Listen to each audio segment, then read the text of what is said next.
Video natin na. So today, pipick upin daw yung ibon na binili sa akin, isang pair, no? Bound to Mindoro. Ngayon siya nakakuha ng courier. So lumapit tayo sa ating grocery at hingi ng matibay-tibay na box. Anyway, tetapan natin yan. Nalagyan natin ng ventilation, no? Bubutasan natin. So isang pair yon, cock and hen. Yun ang aking golden pair, ika nga. Siyang nanalo. Siyang nagugi. Ayusin natin. Oh. Tingnan natin itong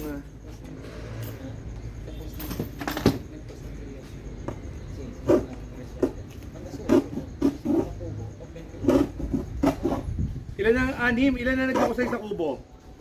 Wala. Oo, okay na wala. Ang tagal ng reply. First time ko gumamit ng messenger eh. Messenger, ayaw. Punta ako sa web. Oh. Sa web. Hindi na diferensya pero nagkaroon sa web. Baliktad. Sa messenger, ayaw. Ever since ako web, tapos sabi ko, may try kaya messenger. Mas madali sa messenger kasi nga, pag kinilak in mo, kita mo agad ang details din eh. Doon sa app, pag nagkamali, ang laking daliri ko, di ba? At sa akin naman, bumaliktad. Sa messenger naman nagkaroon. Ganon? Baliktad nga tayo. sa akin, okay sa messenger eh. Sa messenger talaga. Pag kailangan ko pumunta ng messenger, punta ako ng web. Oh. San Pedro nga pala. Saan San Pedro? Sa South Beach. Ha? South Beach. Saan ba yun? Doon sa malapit sa nasunugan. Nasunugan din. Hindi ko din inabutan yun eh. Narinig ko nga kasunog sa San Pedro eh. Alam mo, tapos sunod-sunod dyan. Sunod-sunod, meron pa daw eh. Dito sa may... Meron pa daw masusunog sa may gasolinahan malapit sa Meron McDo. pa daw. Tsaka Jollibee. Eh, ito yung kahalera gasolinahan eh. Yung Shell dati dyan. Sinasabi no, walang yan.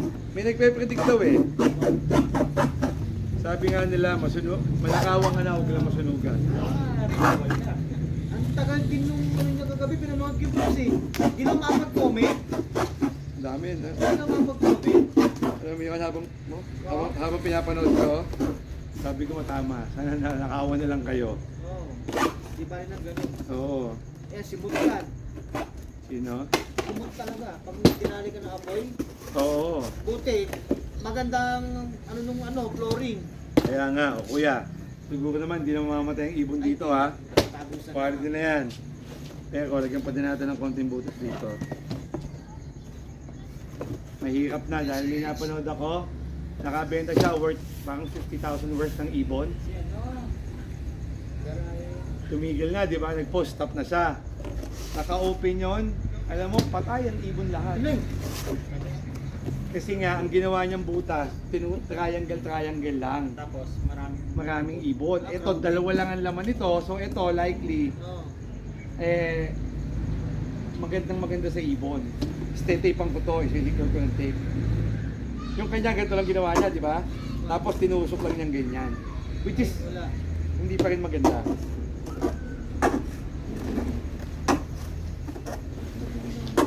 Ito, biyaheng Mindoro. So, ha? Wag lang papatungan ng ano. Matibay naman eh, yung ano eh. Aesthetic pang...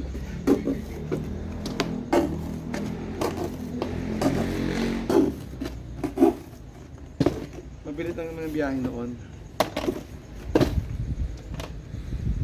Kaya may ganoon para sa ipot. Nakatuka na naman ngayong gabi yun eh. Tapos tape ako yung backways. Kailan ang laro niya ano? Ang WPFC, kailan lang nagpaalam dito sa Kalamba, no? Eh wala, ganun talaga eh. Ibay na to. Nalagyan ko lang dito.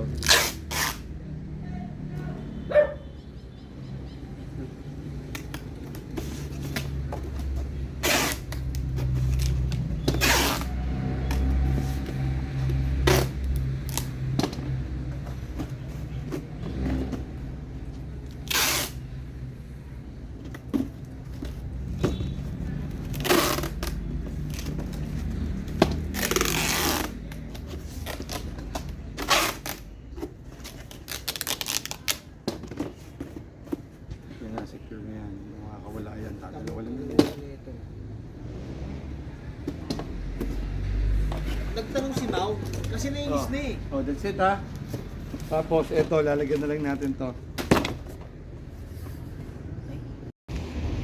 So, katulad nung parang maganda yung shipping, no? Para doon kayo nang humingi tayo dito sa gawaan ng kahoy, ng pinto. Ayan, shaving, wood shavings, no? So, ito lalas na to hanggang bukas. Yan, hopefully nga ma-pick up na today dahil para may breed na nang nakabili. Yan, maraming salamat ulit Sir Mark ng Mindoro. So, yun nga as promised, no. Ito yung pedigree ng kinuha ni Sir Mark. Ito yung race result ng ibon. And then, yung actual na ibon ay ito, mag-goodbye na ako sa inyo. Lungkot eh, no? Yan, mahal na mahal mo yung ibon eh. So, ito yung hen. Yan. And then, ito yung cock. Ayun. Ayun yung cock. Yan. So, hopefully talaga magdala sa ito ng panalo, no? Ng sulit ang inyong investment sa pag-iibon, no? Actually, ang happiness eh, yung investment, lahat naman ng hobby, gagastos tayo eh, no? Pero this time, yun nga, it's a lie, no? Sabihin nila, hindi bibigay sa inyo yung best ng fancier, no? Depende sa fancier. So, ito yung best ko, ayan. Tsaka yung cock. Kaya nga, ito yung mga anak ko, nakabreed. Imagine, ito, anak din niya to, nakabreed, oh. Di ba? Ang aking mga bantay.